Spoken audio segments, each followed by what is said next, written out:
Mercedes Benz, a brand with a fine tradition and worldwide reputation. Their star has been under shadow of a serious accusation for a long time. The subsidiary Mercedes Benz Argentina might have been involved in crimes of the military junta during the 70s. The corporation might be responsible for the disappearance of inconvenient worker representatives. To date, the corporation rejects those charges vigorously. A few years ago, the US brought a claim for compensation against Daimler concerning those charges. The Supreme Court of the United States will decide on the allowance of a lawsuit of 22 affected people and family members anytime soon. Attorney Terry Collingsworth represents the Argentinians in this case. It's very important for the victims here because it's probably their best opportunity in a court to obtain justice. There's a lot of interest in the case, both because of the horrific nature of the act of a company like Mercedes willfully and intentionally having their union leaders assassinated, and also in the procedural issues of whether we in fact can bring a case in this country against this large German corporation that in fact has substantial, obvious business interests here in the United States.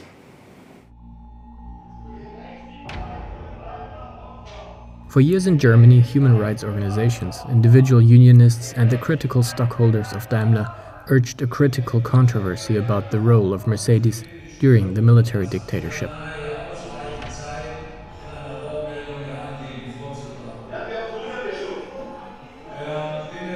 Für uns ist es nach wie vor ein Thema, weil ja interessanterweise der Prozess in den USA jetzt in einem Stadium ist, wo die Hinterbliebenen dieser verschwundenen Gewerkschafter geklagt haben. Und es braucht den Druck von uns und den Zivilgesellschaften, um auch einfach Konzerne nicht aus ihrer historischen Verantwortung rauszulassen.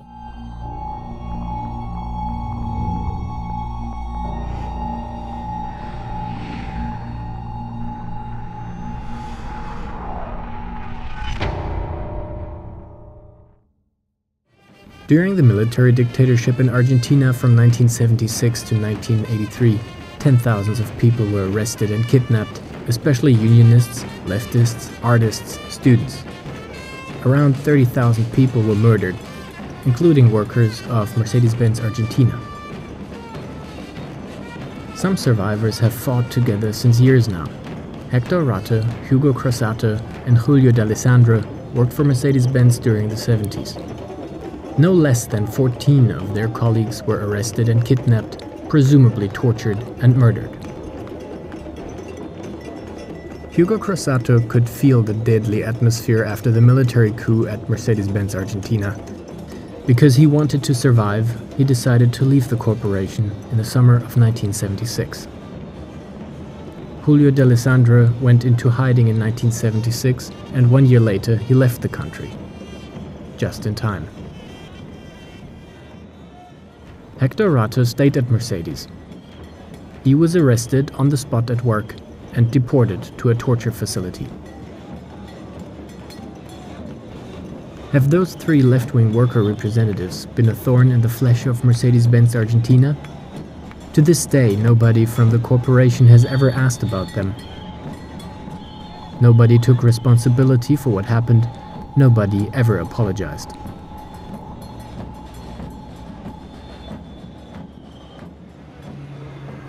Juan Capurro, vice president of an international human rights organization, was the first attorney who litigated the case Mercedes Benz Argentina.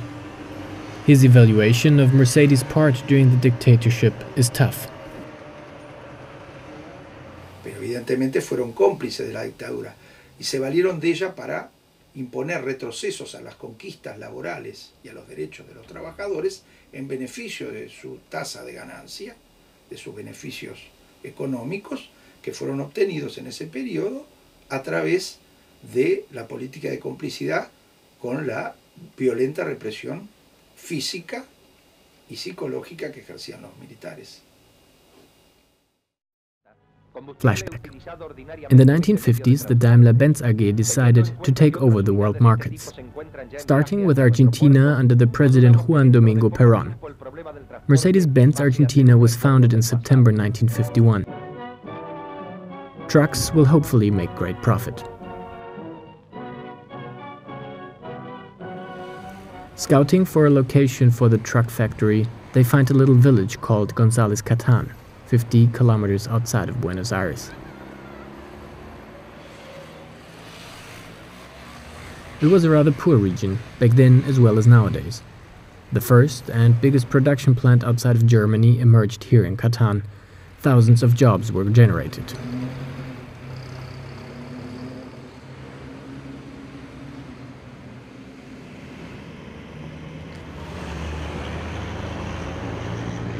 Even back then, foreign automakers were an important source of revenue for the Argentinian government.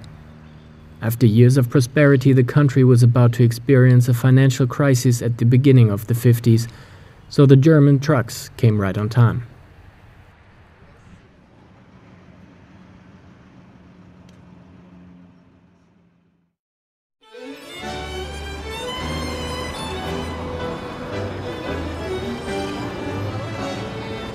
The 70s were supposed to become the worst years Argentina has ever experienced.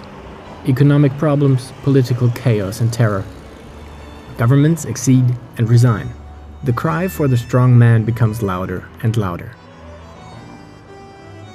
In 1973, Juan Domingo Perón is re-elected president of Argentina after years of living in exile. 1 year later, he is dead.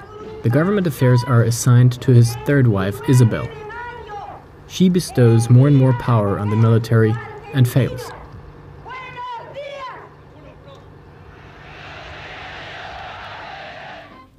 The country is shaken by social crises, massive strikes and terror attacks. And in the background, there's already a general waiting who wants to change it all. In those times, the production in González Catán doesn't move smoothly. The workers fight for higher wages and better labor conditions. In the Mercedes factory, there is a storm brewing. In October 1975, the big strike happens and mass demonstrations. 117 workers are given notice because of that. In response, they kidnap a manager of Mercedes. Germany starts to regard this development with concern. Heinrich Franz Metz, vor einer Woche von der Guerilla entführt, wird seither in einem sogenannten Volksgefängnis festgehalten. In der argentinischen Niederlassung der Mercedes Benz laufen nach 3 turbulenten Streikwochen wieder die Fließbänder. 117 Entlassene werden wieder eingestellt, die Löhne um 40% erhöht und eine betriebsinterne Arbeitervertretung anerkannt. Die Firma sah sich zum Nachgeben gezwungen, um das Leben ihres Produktionsdirektors zu retten. Here you can find the first charges. The management is said to have informed the police against the worker representatives as left-wing agitators. This label endangers the affected members of the Mercedes employee organization for life. Extreme right-wing paramilitary units are hunting everyone who seems suspiciously left and is therefore subversive. The government uses this as an instrument. Between the years of 1973 and 1976, they murdered more than 1,000 people. Nos entregó al verdugo, o sea, yo creo que, porque estamos hablando de octubre del 75, ¿no es cierto? Todavía vivíamos en democracia. Era algo incomprensible que las fuerzas de seguridad le exigieran a una empresa privada que dé nombres y direcciones de sus trabajadores. Esto era realmente es una novedad. Y que la empresa accediera, peor todavía. Así que bueno, lo que hicieron fue, yo creo que fueron recabando datos, le fueron pidiendo a las empresas que entregara a sus trabajadores más combativos, y las empresas accedieron y le fueron llevando los nombres y la dirección.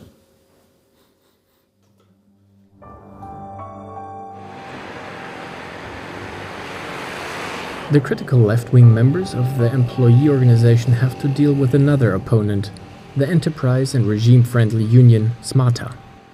Die Betriebsleitung von Mercedes-Benz hatte eine Vereinbarung mit der korrupten Metallarbeitergewerkschaft SMATA, wo es natürlich darum ging, dass die Funktionäre sich finanziell bedient haben und dafür halt auch die Interessen der vermeintlich von ihnen vertretenen Arbeiter verkauft haben.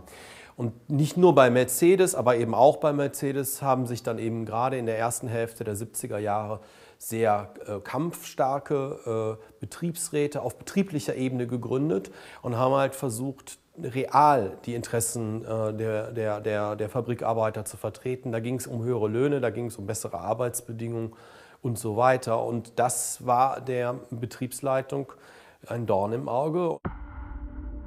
In 1976, Hans-Martin Schleyer, the federal president of the West German Employer Association, board member of the Daimler-Benz AG, was responsible for all questions concerning the worldwide staff. And he was deputy chairman of the supervisory board at Mercedes Benz Argentina. In correspondence with the Industrial Union of Metal Workers IG Metall in Frankfurt, Schleyer clarifies his relations with the Union of Automobiles, SMATA, in a statement on May 19, 1976. He talks about confounding factors within the Mercedes Benz Argentina staff, and that the management of Mercedes Benz Argentina wanted to support the attempt of the Department of Labor and SMATA to eliminate subversive elements from the factory. Journalist Lutz Hachmeister has an intensive engagement in Schleyer's work, also in Argentina. Did the corporation put people at risk with their human resource management? Ja, ich denke schon, dass zumindest den Unternehmensleitern vor Ort, den Werksleitern und den jeweiligen Landesvorständen, aber wahrscheinlich auch der Zentrale in Stuttgart bewusst war, dass man, wenn man Leute stigmatisiert als subversive Elemente, dass sie dann erst recht ins Blickfeld der Junta geraten und Gefängnis oder noch Schlimmeres zu gewärtigen haben. Da muss man ja blind und taub sein, wenn man nicht die Zustände in diesen Ländern genau analysiert. Und das macht ein Unternehmen schon deshalb, weil es ja wissen will, was strategisch passiert demnächst. Hugo Crossato and Julio D'Alessandro participated in the labor conflicts in the factory of González Catán. Crossato shows the legal labor contract at that time concluded between SMATA and Mercedes-Benz Argentina. Can something like a program be found here about how to handle left-wing unionists? In paragraph 29, section F, you can read, que dice la empresa y el SMATA mediante el presente artículo se propone contribuir al bienestar social de los trabajadores, ya que ambas partes consideran que es su obligación social indelegable el mejoramiento de la producción, mediante la erradicación de todos los factores negativos que puedan perturbar el normal desenvolvimiento de la actividad laboral y empresarial. O sea, nuestros compañeros. Nosotros. ¿Quiénes eran los elementos negativos? Nosotros. Bien.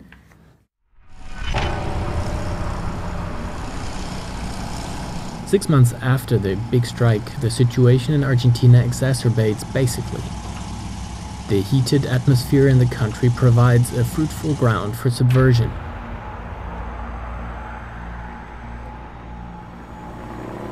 Mercedes-Benz Unimogs and tanks patrol in Buenos Aires. It is March 24th, 1976. The military revolts. As from now, leftists and everybody who is presumably left-leaning is in danger of their lives.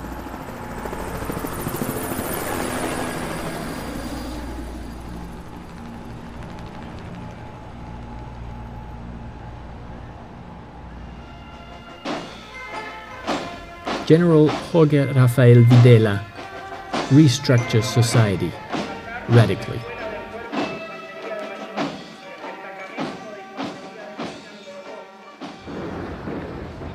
The military coup creates new parameters for foreign corporations in the country, for Mercedes-Benz Argentina as well.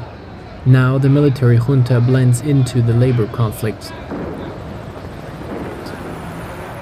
for the purpose of the automobile corporations. The plants start talking about subversion.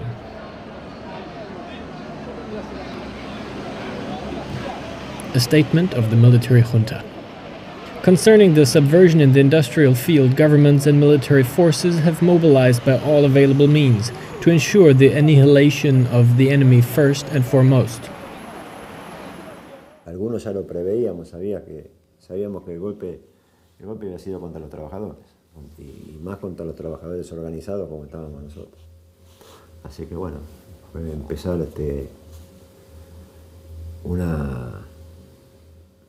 vivir en procura de cuidarse y preservar la vida, porque estaba clarito que iban a requerir.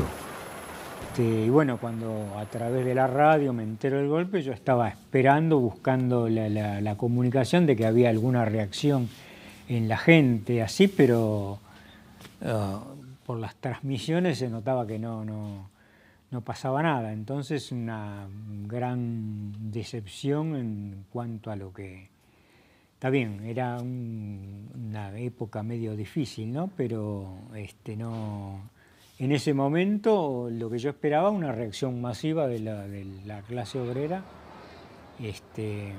en contra del golpe. Y yo sabía, y tenía muchos compañeros que trabajaban, y yo le había dado otros nombres, pero sabía que me estaban buscando por otros nombres. Cuando cae un compañero que estaba ya más ligado al problema de Mercedes Benz, yo sabía que no tenía escapatoria y me tenía que ir. 4 weeks after the military coup, the confidant of the Mercedes staff, Juan José Martín, is arrested and kidnapped. He is questioned and tortured by a policeman called Ruben Lavallén. This Lavallén is going to make an astonishing career at Mercedes Benz Argentina later on. In April 1976, the workers in front of the factory gate still believe they can defy the junta.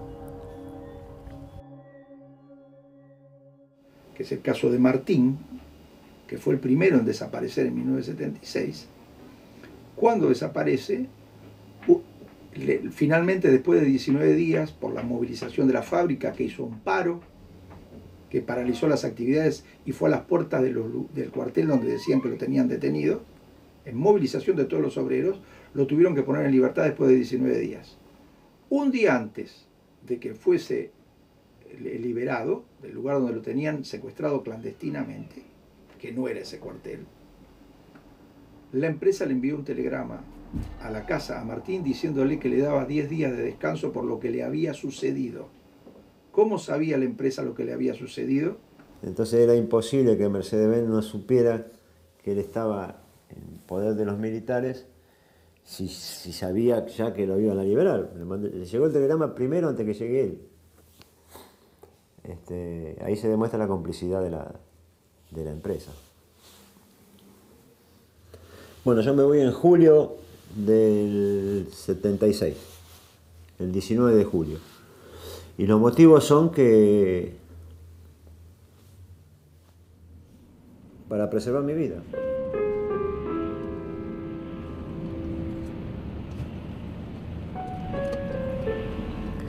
One man who stayed in the factory was Hector Rato. Because of his effort in the union for the rights of his colleagues at Mercedes, he fit perfectly into the subversion profile design, which was enough evidence for the military junta to start their unforgiving chase after him. On August 12, 1977, Hector Rato is kidnapped on the plant grounds of Mercedes. Y por la ruta 3, sí, vamos por la ruta 3. Sí, eso no era una cosa que o sea, no era un lugar desconocido para mí el trayecto, porque lo hacía siempre, ¿no? Y no, me alojaron en un calabozo y me sacaron las pertenencias. Ahí no me dijeron nada. Después a los 2 días, qué sé yo, me llevaron a la oficina, no sé si del comisario sería, y me tomaron los datos. Bueno, a los 2 o 3 días me hicieron firmar un papel como que estaba en libertad, y bueno, me llevaron a Campo de Mayo. Ahí ya se me acabó la seguridad, digamos.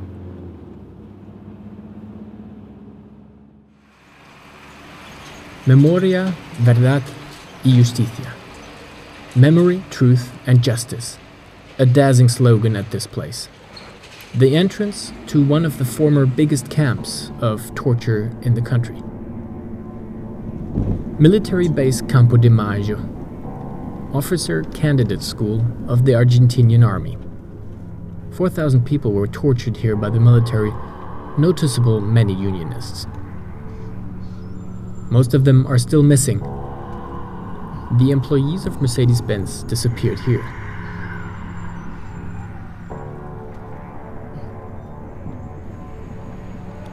On August 16, 1977, Hector Rato was put there.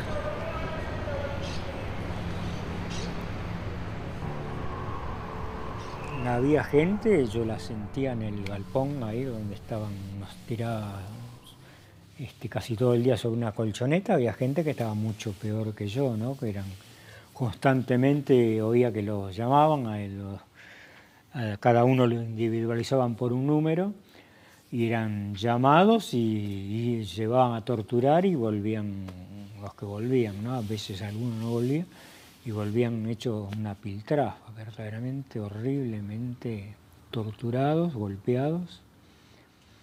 Y bueno, era todo eso de oír constantemente el quejido de la gente, mayoritariamente gente joven, gente que no sé de los lugares que vendrían, pero algunos sí tendrían alguna participación en política y algunos se ve que eran muy jóvenes, eran estudiantes. Había un chico, no sé cuánto tiempo estuvo, tenía 15 años.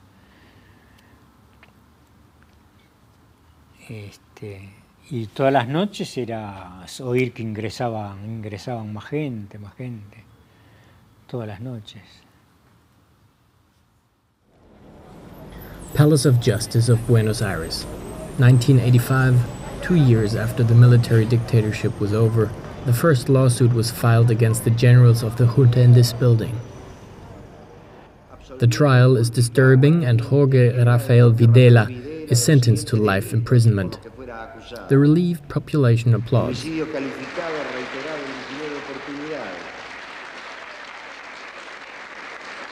During the lawsuit against the military leaders of the Dirty War, Mercedes Benz comes into view. Se llama al estrado al señor Héctor Aníbal Rato. Hector Rato is called up, one of the few who survived the torture. On May 27, 1985, he makes serious allegations against Juan Tasselkraut, former factory manager of Mercedes Benz Argentina. Did he cooperate with the junta? Que él no quería que hubiera alboroto en la planta, me pidió que lo acompañara a la oficina de él y me garantizaba que si no me llevaba personal uniformado no iba a permitir que me sacaran de ahí adentro.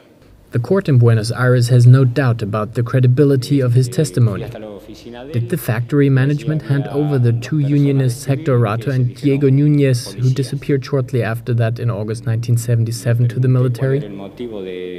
En ese interín llamaron por teléfono, atendió el señor Tasselkraut y le dio el teléfono a uno de ellos y le pasaron la dirección de Diego Núñez. In the same night, unionist Diego Núñez is kidnapped. He is missing until today. Another reason for these strong suspicions. Und es war immer klar, dass Mercedes 1:1 darüber informiert war, was mit den Leuten passiert ist. Also die wussten, dass die Leute verschleppt waren, ohne dass sie das von den Familienangehörigen gehört hatten. Und eben auch interessant, dass eben die Familien über Jahre hinweg den Lohn fortbezahlt bekommen haben, obwohl die Leute eben nicht mehr gearbeitet haben, weil sie zu der Zeit eben im Folterlager waren oder getötet wurden.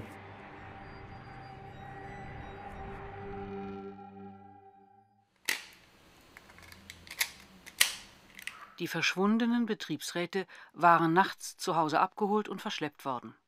Hector Rato überlebte, weil von den Militärs. In 1999, the events in Argentina are also put on the agenda in Germany. The disappeared workers of Mercedes Benz. That is the title of the radio features made by the journalist Gabi Weber. She investigated and had to deal with a lot of resistance. Her results caused lively reactions and desire for truth and justice. Just a few weeks after broadcasting, human rights attorney Wolfgang Kalek brings a charge against Juan Tasselkraut, the former factory manager at Mercedes Benz Argentina. And indeed, the district court Nürnberg-Fürth investigate because of the suspicion of complicity in murder. Die zentralen Tatvorwürfe waren, dass der selber verschleppte und später gefolterte Hector Ratto, auch ein aktiver Arbeiter, am 12. August 1977 im Betriebsgelände in González Catán in der Provinz Buenos Aires verhaftet wurde. Dass er aber vor seiner Verhaftung noch mehrere Stunden im Büro des Juan Tasselkraut, des damaligen Werksleiter, eben festgehalten wurde und dass er dort Zeuge wurde, wie eben offensichtlich von einer anderen Stelle innerhalb des Betriebes an Juan Tasselkraut eine Adresse durchgegeben wurde, und das hat Hector Ratto als die Adresse des ihm bekannten Diego Núñez, eines anderen Gewerkschafters, mitbekommen.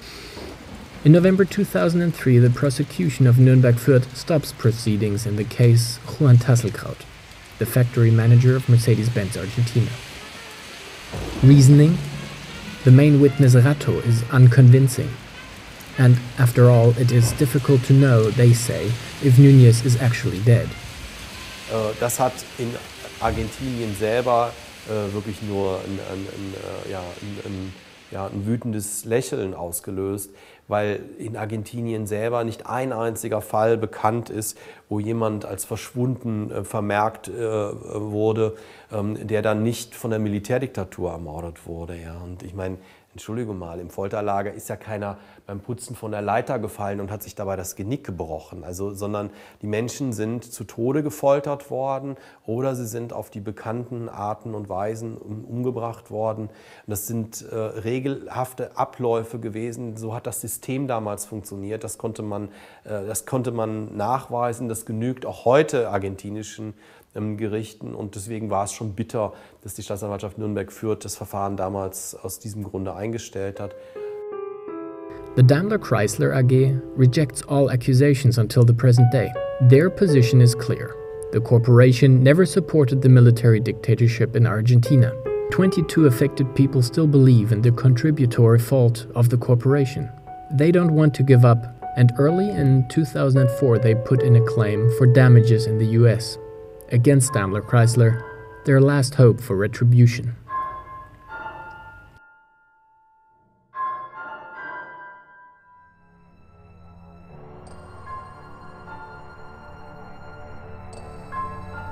"30,000 people. Everywhere in Argentina they commemorate the kidnapped and killed people of the junta dictatorship. Pictures of the dead are omnipresent in the city of Buenos Aires. Nobody should be forgotten. The injustice must never happen again, that's the slogan. But they also remember those who bear the responsibility."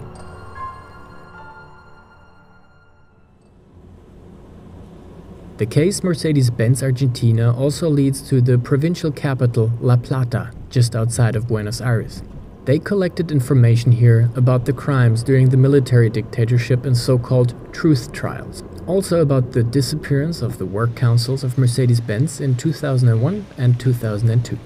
As a prosecutor, Felix Cruz didn't just question the victims and people who were affected about the events, he also examined managers of Mercedes, including the former factory manager Juan Tasselkraut. Back then, Tasselkraut was already certain that he was not feeling guilty. Estoy memorizando ahora, y en algún momento me dijo, bueno,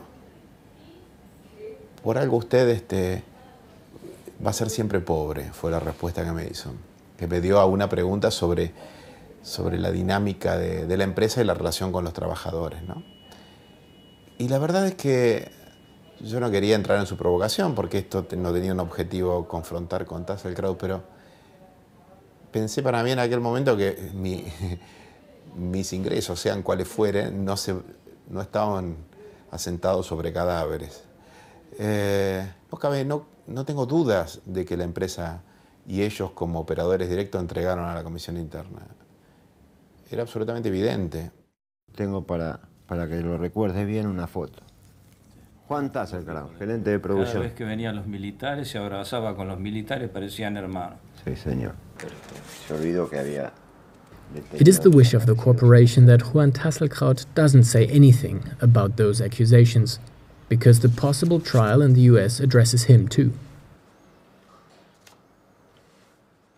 However, contacting Ruben Lavallén was not possible. He also plays a dubious part in the case of the disappeared Mercedes workers. The accusation? He belonged to the torturers, as inspector of a notorious police brigade in immediate proximity to the Mercedes Benz factory in González Catán.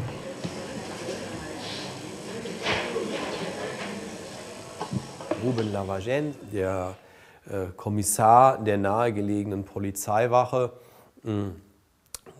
wohin die verschleppten Gewerkschafter als erstes gebracht wurden, wo sie das erste Mal gefoltert wurden, dass dieser Kommissar nach getaner Arbeit, also nach 2 bis 3 Jahren härtester Folterarbeit, zum Sicherheitschef von Mercedes-Benz, des Mercedes-Benz-Werkes befördert wurde. Also das ist ein Vorgang, den muss man sich wirklich auf der Zunge zergehen lassen. Da ist einer verantwortlich auf der Polizeiwache dafür, dass Leute eben gefoltert und getötet wurden, und er wird damit belohnt, dass er dann gut bezahlter Sicherheitschef des Mercedes-Benz-Werks in González Catán wird. Lavagén se jactaba de tenerlos con mano de hierro, aterrorizados, diciéndoles en la cara que si pedían y molestaban, les iba a pasar lo mismo que les había pasado a los otros 12 secuestrados y desaparecidos. Humboldt University, Berlin. The prestigious professor in international law, Professor Christian Tomuschat, teaches here. In 2002, Daimler Chrysler asked him to present a report about the events at Mercedes-Benz Argentina. What does he say about the case Ruben Lavagén today? Ja, das war sicher eine ganz unglückliche Entscheidung von Mercedes-Benz, diesen Menschen einzustellen. Ja, und das verstehe ich wirklich nicht. Ja, das ist also etwas, da hat die Werksleitung wirklich auch mangelndes Justiz gezeigt. Und das hätten sie eigentlich wissen müssen, dass dieser Mensch einen ganz schlechten Ruf hat, und nicht zu Unrecht, dass es dafür solide Beweise gibt. Und deswegen hätte dieser Mensch nicht eingestellt werden dürfen. Also ich sehe das als einen ganz schweren Fehler der Werksleitung an. Das ist schon richtig. In his report, Tomuschat drew other conclusions. It says particularly that there are no testimonial hints that the management was informed about his dark past at the time of hiring Lavagén as head of security in the factory. That is in July 1978. In 2003, he presents the report, which is 136 pages long. To this day, the survey is considered to be an acquittal for the corporation. The critical stockholders of Daimler claimed vindication for years. The publishing of Tomuschat's report was a big disillusionment for many of them. Ich fand die öffentliche Resonanz und auch die Empörung, gleichzeitig aber auch die Enttäuschung, habt ihr was anderes erwartet? Ist doch klar, dass der Konzern im Grunde in der Bewertung keine Mitschuld, keine Mitverantwortung trägt. Es waren alles nur die äußeren Umstände dieser Militärdiktatur, und ansonsten hat sich niemand hier irgendwie die Hände schmutzig gemacht. Der Bericht enthält einige Indizien, die in der Tat auch für eine Kooperation zwischen dem Konzern und der Diktatur sprechen. Im Grunde genommen kommt er aber zu dem Ergebnis, dass die Vorwürfe so nicht nachweisbar sind. Unser Hauptkritikpunkt gegen diesen Bericht ist einfach, dass er nur mit der einen Seite gesprochen haben und dass er daher auch rein methodisch nicht die Ansprüche einer sorgfältigen Untersuchung erfüllt. The letter of Hans-Martin Schleyer from May 19, 1976, in which he is talking about the elimination of subversive elements, is not even mentioned in Tomuschat's report. Shouldn't the controversial content be made a subject of discussion? Or did the corporation lowball documents? The corporation refuses an interview about those questions because of the current trial in the US. The Daimler AG writes, the independent Tomuschat Commission, financed by the corporation, had a full access to written and oral sources. Our request to consult the board files ourselves is rejected, again because of the current trial. Lutz Hachmeister had similar experiences when working on his Schleyer research. Daimler-Benz war außerordentlich restriktiv, und ich habe erst im Nachhinein wirklich begriffen, woran es lag. Ich habe zunächst gedacht, es ging um die Biografie von Hans-Martin Schleyer, um seine SS-Vergangenheit, um seine Rolle im besetzten Prag, aber es ging doch letztlich konkret um die Südamerika-Aktivitäten von Daimler-Benz. Also das war der Punkt, wo bei der Führungsspitze von Daimler-Benz wohl die höchste Nervositätsstufe zu verzeichnen war. Obviously for good reason. After several years of investigation, the Argentinian justice concludes that there was complicity between Mercedes Benz and the Union Smarta because both sides knew about the cleansing. But they didn't press charges because they can't investigate the individuals responsible. That could change in the US. Different perhaps from other legal systems. One of the real assets or one of the real benefits of our legal system, and this largely goes to the purpose of the case too, is that in addition to money damages, we're going to get an accountability process. This will be an open court. The documents that we submit as evidence will be available to the public. That it performs a whole different function than winning the trial. It gives the public the opportunity to learn what happened, and I think in this case Daimler is not going to be happy when that occurs. Wenn die Staatsanwaltschaft Nürnberg-Fürth nur sich die Zeugen anhört, die wir präsentieren und dann irgendwann mal das Verfahren einstellt, aus sehr fragwürdigen Gründen, wenn dann die Konzernspitze einen Wissenschaftler mit einer Untersuchung beauftragt, der nicht in die Tiefe geht bei seinen Untersuchungen, dann kann man nicht von vernünftigen Ergebnissen sprechen. Dann muss man sagen, okay, ihr habt euch geweigert zu ermitteln, wir haben es nicht geschafft, euch in Deutschland dazu zu bringen, diesen Vorgang tatsächlich anständig zu ermitteln. Und wir hoffen jetzt halt nach wie vor auf die US-amerikanische Justiz, wo der zivilrechtliche Fall auf Entschädigung liegt, und auf die argentinische Strafjustiz. Puede haber cierta visión colonialista del ejercicio de las instituciones, de la puesta en funcionamiento de las instituciones. Hay de eso, desde luego. Se juzga en los países de las metrópolis hechos que no estarían dispuestos a juzgar si los cometen sus propios nacionales. Pero también es cierto que, viéndolo en perspectiva del interés de las víctimas, puede ser una fuerza convergente a conseguir justicia aquí, ¿no? 10th of April 2013. General meeting of shareholders of the Daimler Corporation in Berlin. Excitement in the International Congress Center. A glossy event with different expectations of the participants. Protests in front of the ICC building.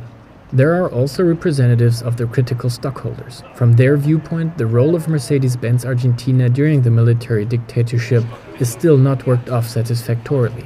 Even the report of the Tomuschat Commission is simply no absolution for the corporation. Tomuschat sagt ja nicht, dass sich die Daimler AG in der Zeit der Militärdiktatur nicht auch wie andere mitschuldig in den gesellschaftlichen Zusammenhängen gemacht hat. Er sagt, man hätte nicht überdurchschnittlich profitiert, und persönliche Schuld könne man jetzt nicht nachweisen im juristischen Sinne, aber dass Daimler verstrickt ist auch nach dem Tomuschat-Bericht völlig klar, und von daher sehen wir das anders, dass man hier Farbe bekennt vor den Aktionären und sagt, jawohl, egal ob juristisch schuldig oder nicht, wir gehen auf die Opfer zu und machen an diese Geschichte auch symbolisch einen Knopf dran und entschädigen die Leute. After the welcoming, there is a commemoration of the dead in the hall. Do they remember the disappeared of González Catán as well? Wir gedenken der seit der letzten Hauptversammlung verstorbenen Mitarbeiter und Pensionäre sowie all derjenigen verstorbenen Menschen, die sich unserem Hause verbunden gefühlt haben. Dass man diese Vorgänge, dass Leute verschwinden, man nicht weiß, was mit ihnen passiert ist, aber ziemlich genau sich vorstellen kann. Also dass man das in Kauf genommen hat, das halte ich für unabwendbar. Das war so. Was sollen wir daran machen? Wir sind keine Politiker und keine Menschenrechtler. Für uns geht es darum, dass hier vernünftig gearbeitet wird und die Autos fahren, wer sie auch immer fahren und kaufen mag. Das ist die brutal pragmatische Grundhaltung. The corporation has again a written response. Fact is that the corporation did not support the military dictatorship at any point. There is not the slightest indication that the disappeared workers were kidnapped and killed at the instigation of the corporation. It's a very general statement that is in conflict with the facts. One very fun or one very important aspect of our legal system is that we have what is called discovery. Unlike most other legal systems, the lawyers for the plaintiffs conduct the discovery, not a judge.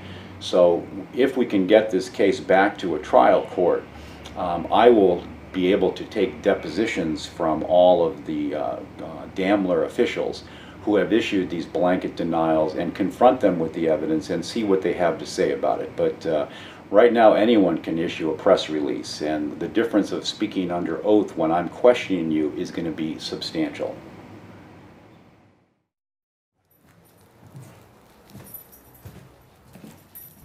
In Argentina, people have many different expectations about the trial in the US. The former workers of Mercedes Benz made it their business to keep the memory alive about the crimes during the military dictatorship.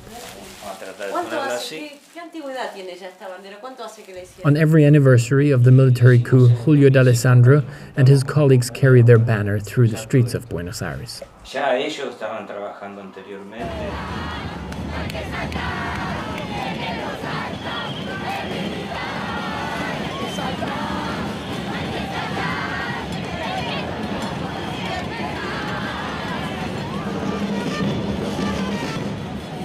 El ejemplo de Mercedes Benz le sale en contra, bueno, va a desatar una cadena de juicios. Por lo tanto, no creo que se gane. Me gustaría que se gane, pero estoy convencido que el capitalismo no lo va a premiar a la izquierda.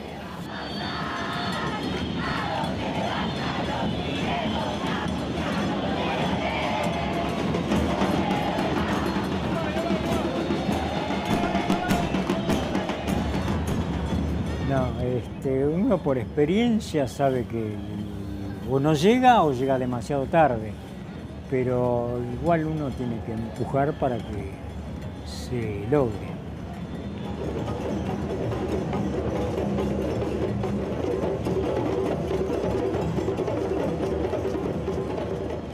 Que me parece mucho más importante abrir los juicios en Argentina, y si se abren en Estados Unidos ya sería una puertita más, pero me parece que la lucha se da acá en Argentina. It is more than 30 years ago that the workers of Mercedes Benz Argentina disappeared. But it is still possible that the historical responsibility catches up with Daimler.